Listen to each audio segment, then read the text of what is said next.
1 Juni 1945 sudah disepakati. Nah, di sini saya mengambil alih ya Pancasila, penghayatan dan pengamalan nilai-nilainya belum diimplementasikan ya secara murni dan konsekuen dalam kehidupan masyarakat, berbangsa dan bernegara. Di negara kesatuan Republik Indonesia untuk menghadapi segala bentuk ancaman, ya, gangguan, hambatan dan tantangan era globalisasi. Inilah era globalisasi ini membuat kita ini sudah semakin tidak jelas, ya, semakin tidak jelas. Karena apa? Karena memang tidak pernah dipedomani, tidak pernah dihayati. Bagaimana kita menghayati nilai-nilai ya, nilai-nilai Pancasila. Kemarin saya diminta sebagai narasumber di pelantikan organisasi kemasyarakatan Badan Pembina Besar Ikatan Keluarga Besar Goa, ya, Sulawesi Selatan, tentang Pancasila. Saya sampaikan sekarang bahwa di situ diminta ancaman global. Apa sih ancaman global sekarang? Banyak sekali ancaman global sekarang. Setelah era globalisasi ini, ya, pertama yang terjadi itu apa? Ketidakpercayaan lagi kepada pemerintah yang memiliki otoritas. Lihat saja sekarang, hampir di seluruh belahan dunia loh. Hampir di seluruh belahan dunia. Rakyatnya sudah tidak percaya lagi.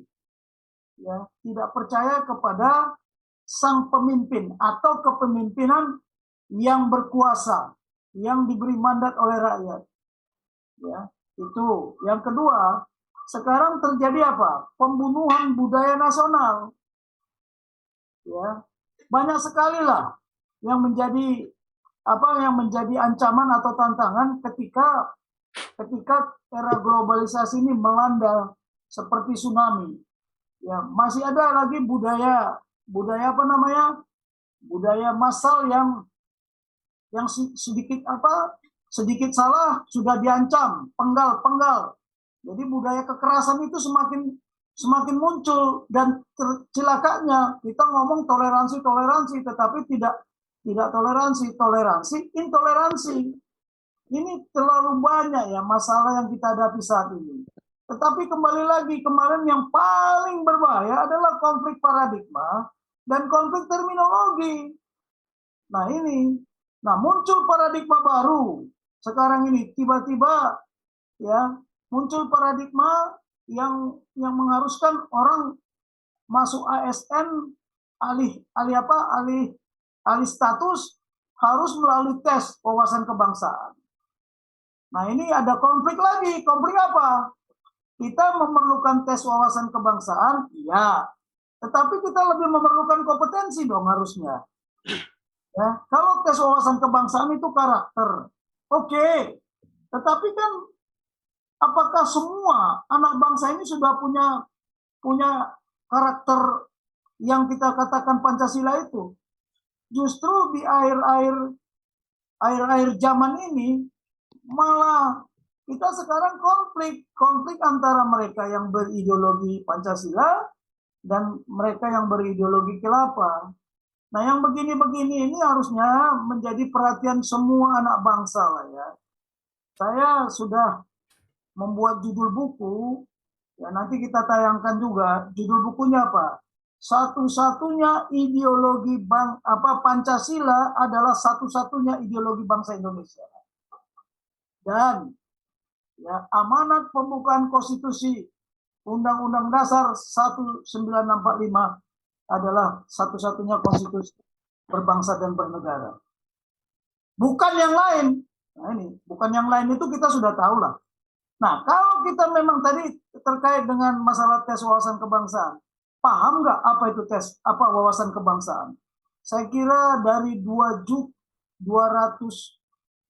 juta lah katakan ya. Karena sekarang sudah semakin berkurang ini, nyawa sudah diambilin. Ya, katakanlah 250 juta. Siapa yang paham wawasan kebangsaan secara murni dan konsekuen? Nanti kita lihat ya. Kalau perlu kita bikin bahan tesnya, ya, yang semua harus diketahui oleh anak-anak generasi muda berikutnya. Mengapa kita memerlukan Pancasila sebagai ideologi negara? Mengapa kita harus setia tanpa akhir kepada amanat pembukaan Konstitusi Undang-Undang Dasar 45?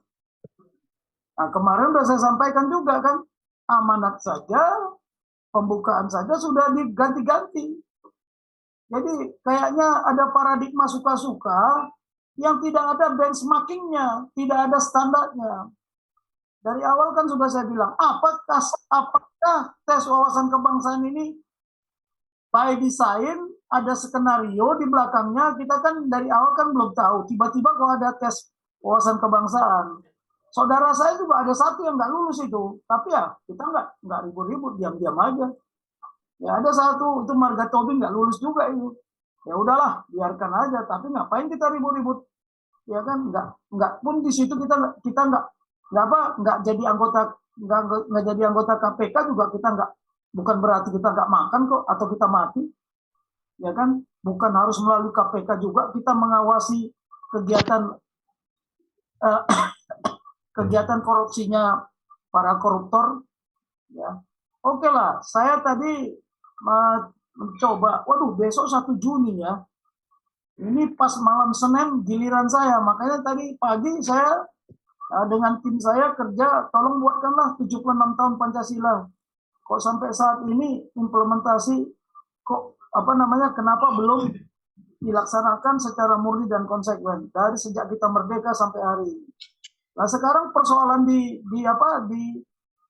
KPK itu persoalan implementasi Pancasila atau persoalan implementasi kepentingan kelompok.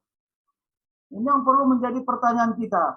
Tapi membuat suatu paradigma harusnya tidak boleh tiba-tiba. Ya harus dipersiapkan sejauh mungkin lah.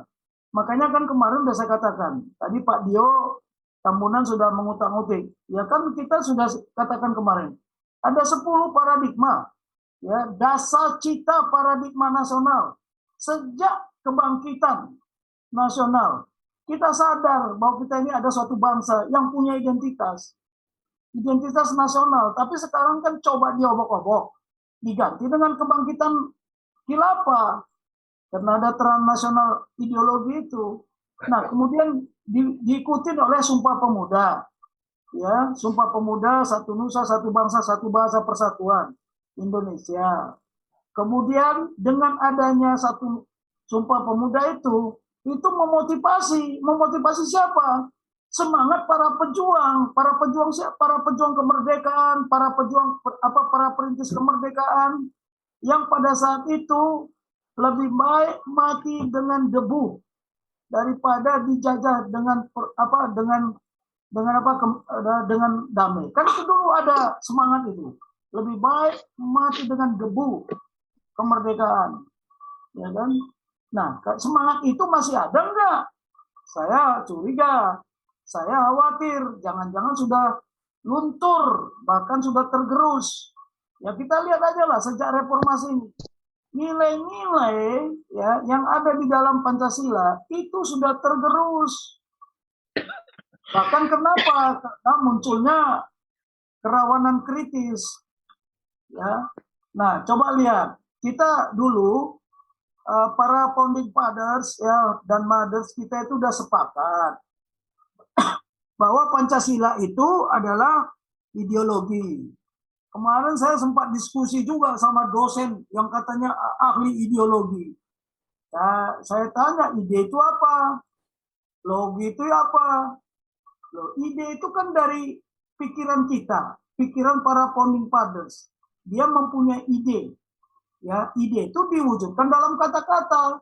Samalah yang tertulis di Yohanes 1 itu. Ya, in the beginning, the word. Ya kan? Jadi yang begini-begini ini nggak dipahami. Logi itu apa? Itu dari logos. Harus dihayati, kemudian harus diekspresikan, dilakukan. Nah yang begini-begini kan tidak paham. Katanya lagi, Pancasila itu filsafat, weltan sancung katanya kan, groundslah. Tapi bagaimana mengimplementasikan yang katanya itu filsafat atau groundslah Welcan Sancung itu sebagai dasar negara. Nah, muncul lagi katanya Pancasila itu alat perekat, alat pemersatu, ya. Kemudian satu lagi yang belum, yang terutama dan yang terpenting, ya apa itu? Harus dijadikan semua ide, semua kata-kata, semua semangat yang ada di situ harus dijadikan apa? Pusat kekuatan strategik bangsa Indonesia. Nah, makanya di buku kita nanti satu ini yang belum pernah disebut-sebut. Kalau yang lain itu yang di atas tadi semuanya udah disebut-sebut. Tetapi sebagai pusat kekuatan strategik bangsa Indonesia itu belum pernah ditulis pun dan disebut. Apalagi dilakukan. Kenapa? Nah, yang menjadi permasalahan apa? Kita akan menghadapi segala bentuk ancaman, tantangan, ya, hambatan dan gangguan. Biasanya disingkat itu kalau orang Lemanas itu AGHT, ya, ancaman, hambatan, ancaman, gangguan, hambatan dan tantangan. Nah, sudah ngerti nggak ancaman itu apa saja sebenarnya? Hambatan itu apa saja? Gangguan itu apa saja? Tantangan itu apa saja? Saya tidak kupas, karena nanti akan kita kupas pada periode berikutnya lah ya. Tetapi itu satu, kenapa? Kita punya kelemahan.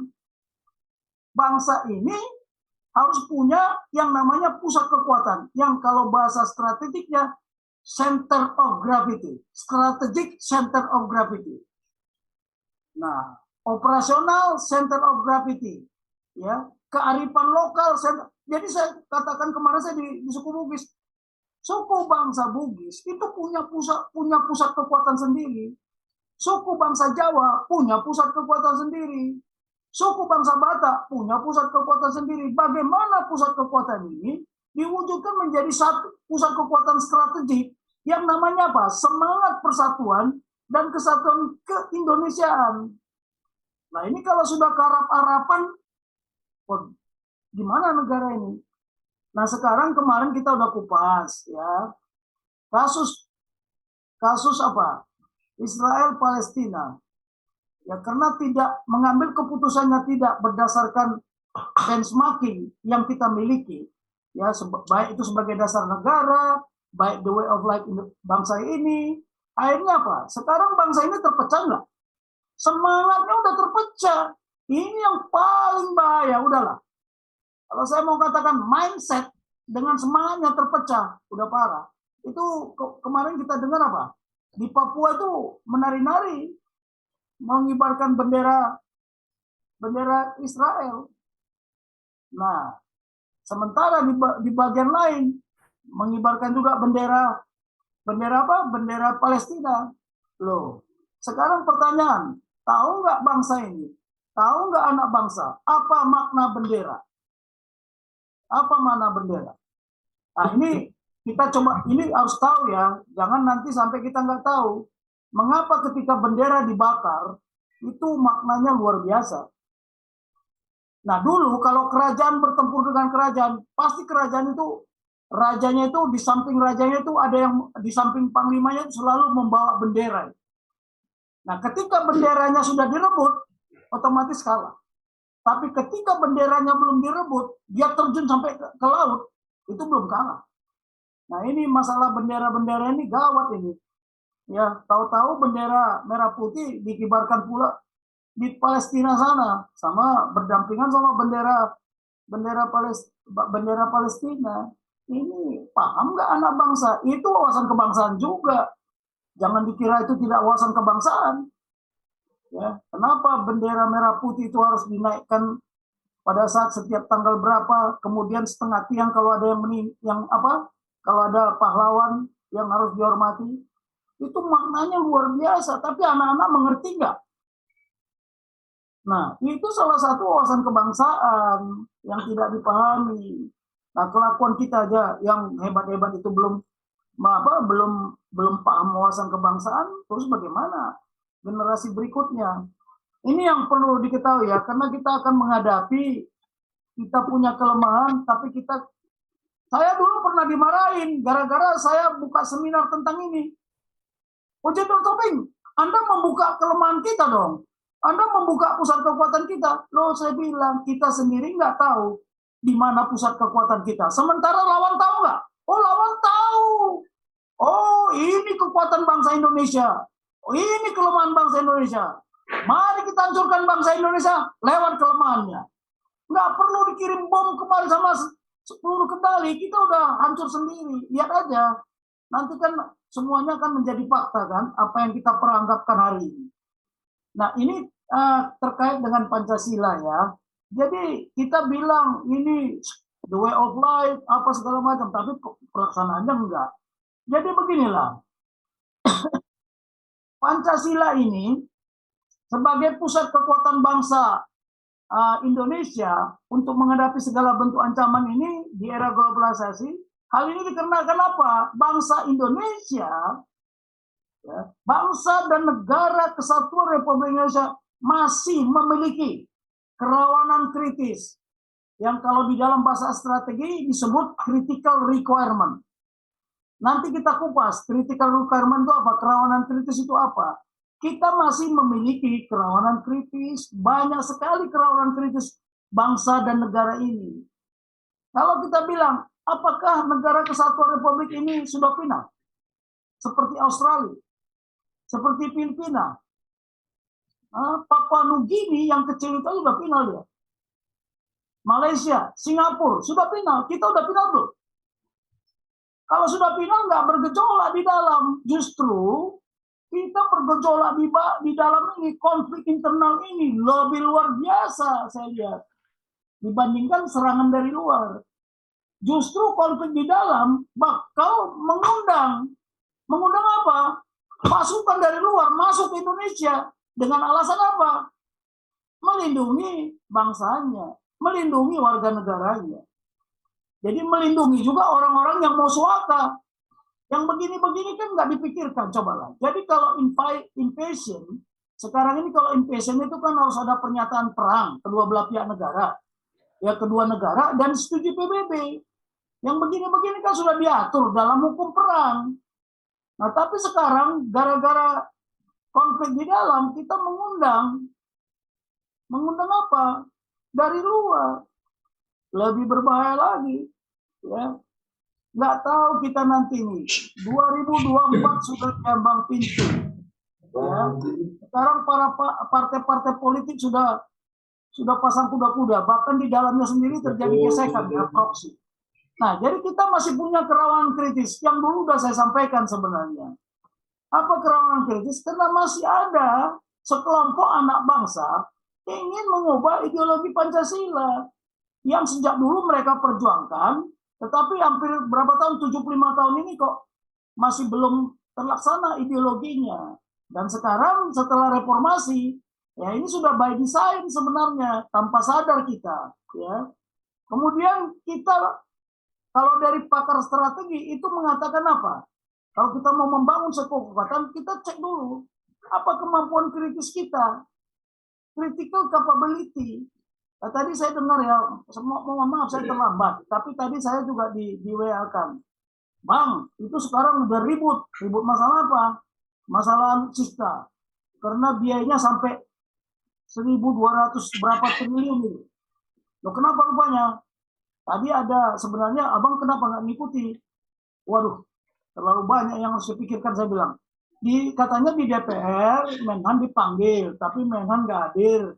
Diwakilkan oleh wakilnya, tapi kepala staf hadir semua. Tapi saya nggak tahu tadi benar apa tidak. Masalah dia dana segitu besar untuk apa? Ya takut ada yang dikorupsi. Oke lah. Saya mungkin dulu pernah ditanyakan juga di sini siapa Megamendung atau Madu apa? Madu Kumbang. Ya sebenarnya ya. Sebenarnya kita mengeluarkan biaya untuk alutsista itu seharusnya punya konsep dulu. Konsep apa? Tata ruang pertahanan negara. Nah, kalau tata ruang pertahanan nasional itu bisa dari luar sampai ke dalam. Tapi tata ruang pertahanan negara yaitu mulai dari JDE sampai ke desa. Nah, sekarang itu sudah ada belum tata ruangnya? Ibarat kita lah semua. Kalau ingin membangun rumah, kok ucuk-ucuk beli batu, ucuk-ucuk beli besi. ucuk-ucuk beli genteng, beli semen. Nggak demikian dong. Akhirnya nanti apa? Ada yang mau banjir, pasirnya kelebihan, semennya kelebihan. Ya, akhirnya apa? Ongkosnya terlalu besar. Makanya tata ruangnya dulu, tata ruang pertahanannya seperti apa, baru oh saya perlu ini, saya perlu ini, saya perlu ini. Tetapi analisanya bukan sekedar duit, beli alutsista. Saya dulu pernah mendapat tugas waktu saya sebagai kepala pusat kajian strategi, ya sampai ke Spanyol, kemana Spanyol, Belanda, Rusia, ya ke Prancis, ke Samsung. Ya, nanti kalau mau saya tunjukkan foto-fotonya boleh lah, ya itu ke Australia, menilai alutsista, ya mengkaji alutsista. Belum lagi ke Belanda, ke Jerman, ya ke Inggris, semua udah saya lalui. Tapi kalau kita mau membeli alutsista, harusnya tata ruangnya dulu. Nah, sekarang konsep Indonesia itu ada doktrin yang namanya pertahanan keamanan rakyat semesta. Ya. Terus bagaimana kita menyusun, menata pertahanan ini? Karena kita kalau dilihat dari bentuk geografi kita, ada pulau-pulau besar, ada pulau-pulau kecil. Nah, kita mau buat pertahanan seperti apa? Pertahanan pulau besar atau pertahanan pulau kecil? Nah, ini sudah ditata belum? Aduh, saya kalau ngomong sedih saya. Jangankan pertahanan yang lain, pertahanan ibu kota aja nggak ada. Pertahanan nasional ibu kota ada? Mana konsepnya? Saya udah tahu dan saya udah paham. Kenapa? Itu sudah menjadi kajian kita. Lihat aja Tel Aviv, lihat aja ya Tel Aviv. Bagaimana pertahanan itu katakanlah ibu kota yang lama ya. Bagaimana pertahanan nasionalnya Tel Aviv atau Israel. Saya sekolah di Inggris, ya saya sekolah di Inggris. Itu pertahanan Inggris, jangan coba-coba Anda menyerang dari segala arah sudah terdeteksi. Berapa kilometer pesawat yang menyerang itu sudah terdeteksi. Berapa kilometer pesawat harus ditembak itu sudah terdeteksi. Mau pesawat itu pakai awak maupun tanpa awak, nggak bisa. Dari segala arah. Radarnya ada di udara dan ada di darat. Nggak bisa. Sekarang kita ibu kota ada nggak? Cobalah. Saya ini bukan membuka rahasia ya, tapi ini nyata supaya kita bisa persiapan menghadapi ancaman. Tapi ancaman kita dari mana? Laut Cina Selatan saya belum sempat menyampaikannya. Saya sudah punya kajian dan itu sudah dipaparkan di One Team Press, bahkan sudah disampaikan kepada Presiden. Ya, tapi saya belum bisa paparkan. Nantilah pada kesempatan yang akan datang. Jadi konflik di Laut Cina Selatan, kita bukanlah claimant state. Ya, kita bukan claimant state, cuman bersinggungan saja. Tetapi kalau terjadi perang di sana, perang dunia, atau bukan perang dunia lah, katakan regional warfare, ya peperangan di kawasan Laut Cina Selatan. Kita itu sebenarnya menghadapi apa sih? Kemarin dari kajian saya itu, kita itu akan menerima spillover. Spillover itu limbah perang. Apakah itu limbah nuklirnya, limbah manusianya, pengungsiannya. Ya, itu saya sudah sampaikan dulu ke Pangdam 1 Bukit Barisan. Saya sudah paparkan waktu itu Mayor Jenderal Pusung. Dek Pusung, kita menghadapi Laut Cina Selatan itu, nanti yang paling repot adalah bukan operasi perangnya, tapi operasi militer serang perangnya. Neo evacuation operation. Bagaimana kita menampung imigrasi, pengungsi dari negara-negara yang berperang.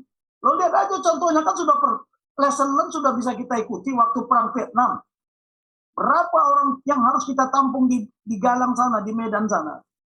Kemudian kita kembalikan. Tapi selama dia di Medan, ya walaupun ada PBB yang menanggung, tetapi awal-awalnya itu baru manusianya. Belum akibat perang nuklirnya. Siapa yang bisa nuklir? Kalau dia terjadi perang nuklir, terus kita bagaimana? Sudah siapkah kita? Makanya waktu itu saya menyarankan di dalam tulisan saya, perlu segera dibentuk komando gabungan. Minimal 2, timur dan barat. Tapi akhirnya kemarin Panglima TNI sudah memutuskan 3 komando gabungan wilayah pertahanan bagus. Tetapi mereka ini belum siap, belum siaga.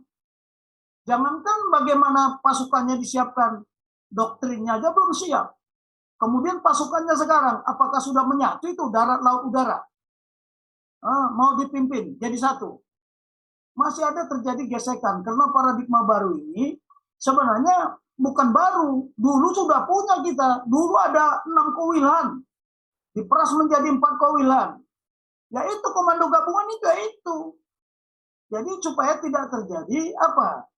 Angkatan darat perang sendiri, laut perang sendiri, udara perang sendiri. Ya, Eisenhower sama MacArthur ketika perang Normandy dan di Asia Pasifik, mereka itu masih ego sektoral, belum ada komando gabungan. Komando gabungannya dibuat pada saat terjadi perang. Makanya mereka bilang apa? Go to hell. Perang hanya oleh satu angkatan. Nah ini belum dipahami. Nah tadi saya bilang kemampuan dan kekuatan kita masih memiliki masih perlu dioptimalkan. Nah sekarang yang ketiga, jadi tadi ada kerawanan kritis, ada kemampuan kritis, sekarang ada kebutuhan kritis. Bagaimana kemampuan yang tadi bisa dioptimalkan, tapi kan memerlukan kebutuhan supaya bisa mengeliminir kerawanan-kerawanan, ancaman dari luar maupun ancaman dari dalam. Yang menjadi masalah sekarang adalah kebutuhan kritis kita itu apa?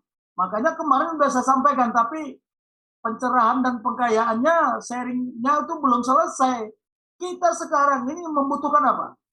Kepemimpinan negarawan yang berkarakter nasional keindonesiaan, yang mampu apa? Mampu menjabarkan apa? Yaitu tadi dasar cita nasional, paradigma nasional, mulai dari kebangkitan nasional sampai kepentingan nasional. Nah ini kalau dites nanti kita buka satu persatu ya. Apa sudah benar kita mengimplementasikan nilai-nilai Pancasila itu? Nanti kita buka lah. Kita ini sekarang ini eranya ini sebelum 2024. Makanya kita kerja keras ya. Saya ini udah nggak tidur ini Pak Paul. Ini yang di samping saya tanya aja lah sampai jengkel juga sama saya ini. Baiklah, ini ya menjadi masalah. Jadi kita ini masalahnya apa? Nation dan karakter building itu belum terbangun. Masih ego sektoral, ego kesukuan. Apalagi di era globalisasi ini. Timbul pertanyaan itu, siapa kita, siapa yang bukan kita? Who are we? Who are not we? Kalau ada PR sekarang ini, jangan saya lah, dia yang lebih hebat, dia yang bikin PR itu. Tapi begitu ada RP-nya, waduh, kok saya nggak ada? Saya dikemanakan, kok saya dicuekin? Nah ini tadi, persoalan di negara ini, persoalannya bukan merebut PR, tapi merebut RP. Ya itulah yang menjadi masalah kita. Oke lanjut, nah ini. Coba cek. Ya, bayangkan itu ada berapa kekuatan dan kemampuan nasional yang harus dioptimalkan. Ya, di situ ada kekuatan dan kemampuan diplomasi. Hati-hati, perang itu bisa diselesaikan tanpa harus tumpah darah kalau diplomasi kita hebat. Tapi untuk kita melakukan diplomasi, nggak bisa kita melaksanakan diplomasi hanya ngomong-ngomong doang. Loh, Cina bisa berdiplomasi apa? Karena ada gun diplomasi. Diplomasi militernya. Jadi diplomasi itu bukan hanya kebijakan politik luar negeri. Tidak. Tidak didampingi sama gunboat diplomasi. No way. Apapun yang kita sampaikan lemah, diketawain. Dia bilang apa? Bye-bye. Bye-bye Menlu. Kan begitu. Nah sekarang kekuatan dan kemampuan intelijen kita kecolongan terus kok. Kenapa? Why? Ini yang harus kita tanya. Kemudian yang ketiga adalah kekuatan dan kemampuan apa? Informasi. Di samping intelijen, informasi juga. Karena kalau intelijen itu memang dari satuan-satuan intelijen. Tapi kalau informasi bisa dari siapa saja. Hanya nanti diolah ya, supaya kita menemukan apa? kebenarannya, diyakini kebenarannya dari sumber yang benar. Nah sekarang lihat di Palestina sana sama Israel, udah nggak karuan-karuan informasi yang kita terima. Ya, makanya jangan heran, di sini terjadilah konflik juga, konflik paradigma tentang apa? Informasi. Ada yang bilang satu wah, satu bilang tidak wah. Mana yang benar? Rakyat sekarang udah jadi bingung gara-gara medsos. Nah, kekuatan dan kemampuan apa? Pertahanan keamanan, militer, dan institusi negara lainnya. Karena kita, sistem keamanan kita itu katanya pertahanan keamanan rakyat semesta, ya berarti rakyat harus ikut, instansi lainnya juga harus ikut, bukan tugasnya tentara saja. Nah, yang begini-begini kan sudah nggak ini dijabarkan? Sudahkah dibangun? Nah, katanya ketahanan nasional, punya keuletan, punya ketangguhan. Kita sudah masih ulet nggak bangsa ini? Seperti kata Pak Dio Tambunan tadi, masih punya nggak semangat juang nilai-nilai 45? Bukunya aja udah nggak nggak pernah dipamerkan, tapi nanti di dalam buku ini kita buat. Saya akan tulis di perpustakaan aja, kalau dicari itu udah nggak ada. Saya udah pernah ke Sesko TNI cari, waduh nggak ketemu. Ya nggak ketemu, nggak tahu kenapa nggak ketemu. Saya punya satu dulu, tapi udah dimakan rayap. Maaf aja lah, tapi sudah saya masukkan ke doktrin. Nah ini banyak sekali, udah kekuatan dan kemampuan apa? Ideologi kita. Kita harus punya ide bagaimana kita, ya bangsa ini tidak ketergantungan. Senjata beli. Kapan kita bisa mandiri? Semua masih belajar dari teknologi luar negeri. Ya. Dan nanti kita sampaikanlah apa sih persyaratan kalau kita mau membeli suatu senjata, atau persyaratan apa saja yang harus dipenuhi kalau kita mau mengadakan suatu senjata. Ya nanti kita kupas lah kalau ada yang mau bertanya. Kemudian juga ada kekuatan dan kemampuan apa? Politik, ekonomi, sosial budaya. Ya, kemudian satu lagi yang lupa, legal. Ya hukum. Itu juga harus punya kekuatan dan kemampuan. Contoh, kalau orang masuk ke Indonesia, ya apa? Bukan orang lah. Orang maupun katakan orang asing ataupun pasukan asing masuk ke Indonesia. Di mana kekuatan hukum kita? Ya, dulu pernah kejadian kan di Bawean, kapal induknya Amerika melintas, pesawatnya terbang di atas kapal induknya, rame-rame kita ribut kan. Terus apa alasan mereka? Loh, kami kan sudah ada security clearance. Nah, yang begini-begini nggak dipahami. Dia bilang apa? Kami sudah diplomatic clearance, saya punya security clearance bahwa kami sudah lewat di sini. Nah, dia tidak punya kedaulatan, tapi dia punya hak berdaulat melewati UNCLOS kan. Nah, yang begini-begini itu kekuatan legal juga harus apa? Belum lagi kekuatan finansial. Ya. Nah, ini merupakan kebutuhan kritis yang namanya critical requirement. Kalau kita negara ini mau tetap tegak. Kalau tidak, sudahlah. Katanya saja merdeka, tapi tidak berdaulat. Kenapa? Karena semangat persatuan dan kesatuan keindonesiaan itu semakin hari semakin tergerus. Kenapa visi nasional, cita-cita nasional yang tertulis di alinea kedua, ya Indonesia yang merdeka, bersatu, berdaulat, adil dan makmur. Bukan berdaulat dulu, bukan makmur dulu, baru adil. Nah yang begini-begini dipahami nggak? Jangan-jangan yang ngetes wawasan kebangsaan juga nggak ngerti itu, bahwa itu visi nasional. Apalagi kalau masuk dalam, apa itu visi? Makin nggak ngerti dia. Apa itu sudut pandang? Coba kalau kita melihat ya, wawasan kita, kalau melihat peta Indonesia, ya dari Sabang sampai Merauke yang sekotak itu aja, sempit nggak? Coba buka yang lebar. Bayangkan Indonesia itu dari segala arah bisa diserang. Ya, pertanyaannya, udah siap nggak? Kodam-kodam itu, udah siap nggak komando gabungan itu? Kalau udah siap, itu ada nyata bukti kesiapannya. Dicek lewat apa? Lewat latihan. Nah, habis latihan kan ada filosofi di militer itu ya. Ya. Tugas pokok diuji lewat latihan. Apa yang menjadi tugas itu yang dilatih. Apa yang dilatih, itu yang diuji. Nah setelah diuji dia apa? Dia evaluasi. Sudah siapkah kita menghadapi serangan dari udara? Sudah siapkah kita menghadapi serangan dari laut? Sudah siapkah kita menghadapi serangan dari darat? Namanya gabungan. Bahkan sekarang, kalau seperti di Amerika, di China, mungkin di India juga ya, Rusia. Mereka juga bukan hanya matranya, bukan matra darat, matra laut, matra matra udara, sudah sampai ke space, ruang angkasa. Makanya sekarang pasukan mereka itu sudah ada pasukan ruang angkasa. Kita belum sampai, di darat aja masih kacau, di laut masih kacau, di udara pun masih kacau. Nah ini bagaimana konsepnya? Itulah konsep ketahanan nasional. Yang namanya ketahanan nasional adalah kondisi dinamik suatu bangsa yang berisi apa? Berisi keulatan, ketangguhan. Kita harus ulet, kita harus tangguh. Dalam hal apa? Mengembangkan. Kemampuan mengembangkan apa? Kalau kita ulet, kita tangguh, kita memiliki kemampuan. Mengembangkan apa? Kekuatan. Kekuatan apa? Kekuatan nasional. Nah kita ini sekarang ulet tangguh ngumpulin duit ala untuk negara lain. Kan lucu. Memang bangsa ini, ya itu tadi. Udah terbukti kok. Ya kan?